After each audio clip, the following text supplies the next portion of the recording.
Dear Yoon, dear Rishi, first of all, thanks for organizing this summit, which advances the work we initiated together last November at Bletchley Park.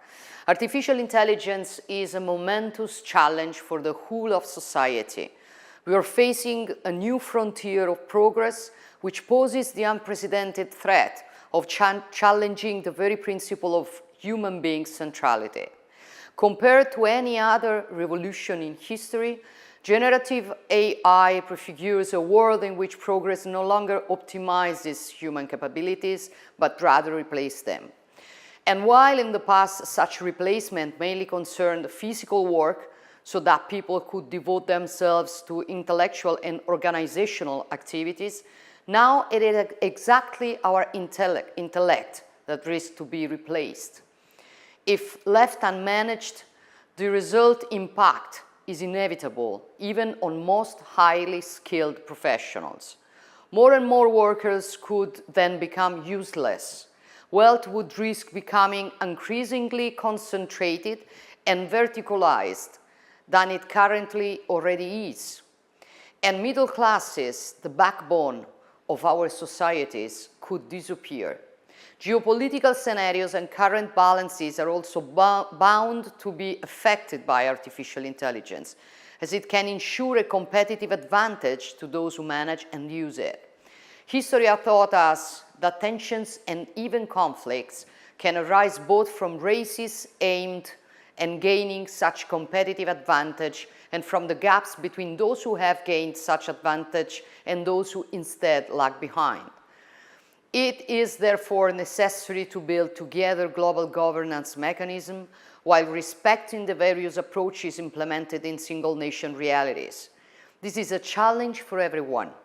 For governments called upon to identify and agree on a common approach within multilateral frameworks, but also and above for all businesses and the private sector, which must focus on risk management, accountability, and transparency. It is crucial that governments and businesses, hence both the public sector and the private one, work together and jointly develop an alliance to ensure that AI development is human-scale, human-controlled, and human-centered, that its ultimate goal is the human being.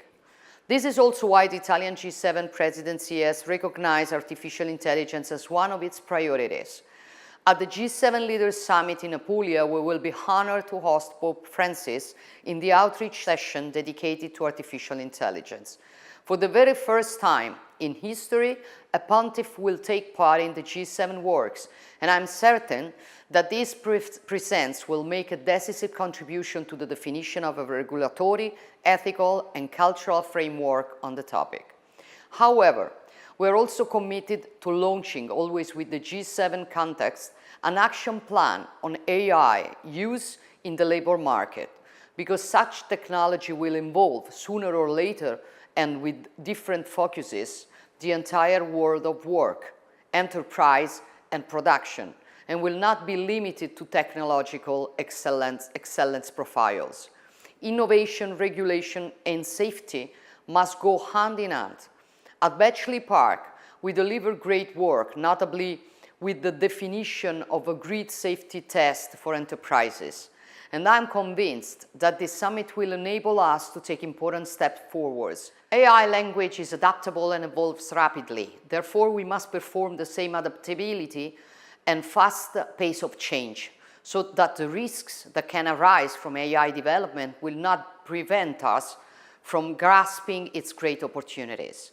It is not an easy challenge, but we are ready as ever to play our part with no hesitation. So thank you, Yoon, and thank you, Rishi, and good work to everyone.